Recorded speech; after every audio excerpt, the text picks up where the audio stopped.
Bihune masuk Mai jud. Ai jud. Si bos udah mau kau jam ni kau. Masih oh balang tu kau sih. Si apa ni?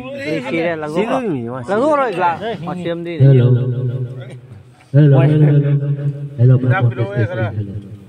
Jawa tu mana? Kono kita kalau boleh kono kita dah. Cook ni ni. Saya hoi main cook. Chef. Hello. Special chef. Hello my God. Saya jugal. Juali. Hello. Saya bugali. Hello. Sini mayamnya. Sabi tapi bugali. Hello. Yes. Jadi tu. Jam thâu, jam ni lo, jam thâu no. Oi, boleh jadi. Orang noi gian mental lo kau apa? Ais. Mai be. Punya lagi kham kau pengen moi. Ai, pangan soal han orang kham kau moi apa?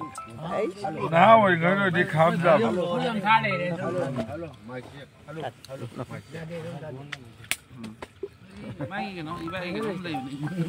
Jo.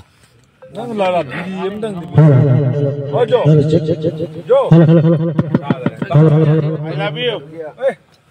Kau nak lo. Jo. Oh video kau nak lo ni.